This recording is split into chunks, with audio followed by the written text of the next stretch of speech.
സംഘപരിവാറിന്റെ സംഘടിത ആക്രമണത്തിന് പിന്നാലെ എമ്പുരാൻ സിനിമ റീസെൻസറിംഗ് നടത്താൻ നിർബന്ധിതരായി നിർമ്മാതാക്കൾ. സിനിമയിൽ 17 ഭാഗങ്ങളിൽ വെട്ടിമാറ്റൽ ഉണ്ടാകും.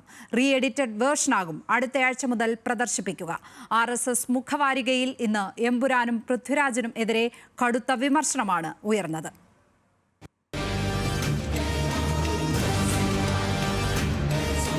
ബ്രഹ്മാണ്ഡ സിനിമയായ എമ്പുരാന്റെ റിലീസ് എത്രമേൽ അസാധാരണമായിരുന്നോ അത്രമേൽ അസാധാരണമാണ് തുടർന്നുള്ള സംഭവ വികാസങ്ങളും.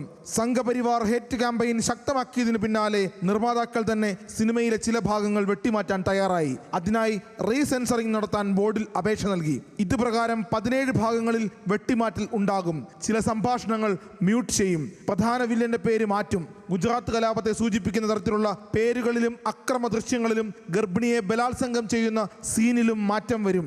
ഇങ്ങനെ വെട്ടിമാറ്റിയ സിനിമയാകും തിങ്കളാഴ്ച മുതൽ തിയേറ്ററിൽ കാണാനാകുക. അവസാന ഘട്ടത്തിൽ സിനിമയുടെ നിർമ്മാണ പങ്കാളിയായി മാറിയ ഗോകുലം ഗോപാലന്റെ മറ്റ് വ്യവസായ സംരംഭങ്ങൾക്ക് വരെ ഭീഷണി ഉയർന്നതോടെയാണ് സിനിമയിൽ മാറ്റം വരുത്താൻ അണിയറ പ്രവർത്തകർ വഴങ്ങിയത്. RSSന്റെ ദേശീയ മുഖമാസികയായ ഓർഗനൈസറിൽ എമ്പുരാനെതിരെ കടുത്ത വിമർശനം ഉയർത്തുന്ന ലേഖനം വന്ന ദിവസം തന്നെയാണ് സിനിമയിൽ കത്രിക വീണത്. RSS മുഖമാസികയിലെ വിമർശനം ഇതായിരുന്നു: എമ്പുരാൻ ഹിന്ദു വിരുദ്ധത അജണ്ട നടപ്പാക്കുന്നു. ഹിന്ദുക്കളെ അങ്ങേയറ്റം അസ്വസ്ഥമാക്കുന്ന തരത്തിൽ അവരെ നരഭോജികളെ പോലെ ചിത്രീകരിക്കാനാണ് ശ്രമിച്ചത്. പൃഥ്വിരാജിന്റെ രാഷ്ട്രീയ പക്ഷപാതിത്വം സൂക്ഷ്മതയോടെ സിനിമയിൽ ഉൾക്കൊള്ളിച്ചു.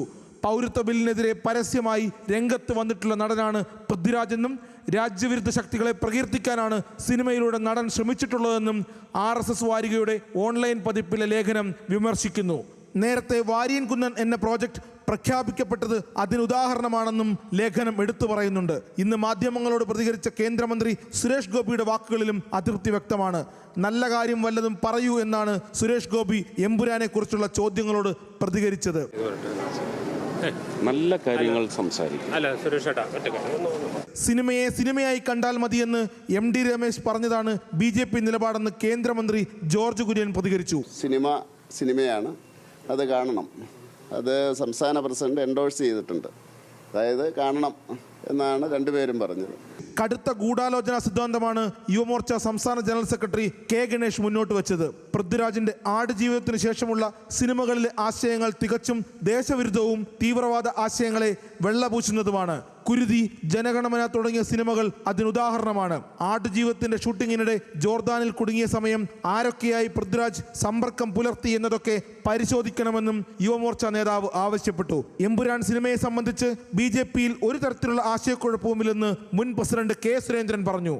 എന്നാൽ സിനിമകൾ എല്ലാ കാലത്തും വർത്തമാനകാല രാഷ്ട്രീയം ചർച്ച ചെയ്യുമെന്ന് കോൺഗ്രസ് നേതാവ് KC വേണുഗോപാൽ പ്രതികരിച്ചു. സിനിമകൾ എല്ലാ കാലത്തും വർത്തമാനകാല രാഷ്ട്രീയം ചർച്ച ചെയ്യാറുണ്ട്. അതിനാണ് സിനിമകൾ ഉണ്ടാകുന്നത്. വർത്തമാനകാല രാഷ്ട്രീയം ചെയ്യുമ്പോൾ ചിലപ്പോൾ ചില പാർട്ടികൾക്ക് അനുകൂലമാവും, ചിലപ്പോൾ ചില പാർട്ടികൾക്ക് എതിരാവും.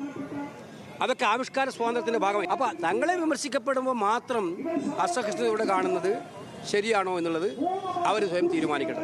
തള്ളിക്കളയേണ്ടത് സിനിമയല്ല, ഓർഗനൈസറിന്റെ വിദ്വേഷ പരാമർശമാണെന്ന് A റഹീം MP പറഞ്ഞു. ഇന്നും എമ്പുരാനെതിരെ കുടിലമായ സംഘടിതമായ ആക്രമണമാണ് സമൂഹ മാധ്യമങ്ങളിൽ ഉണ്ടായത്. വിവിധ ബ്യൂറോകൾക്കൊപ്പം ന്യൂസ് ഡെസ്ക്, ന്യൂസ് മലയാളം.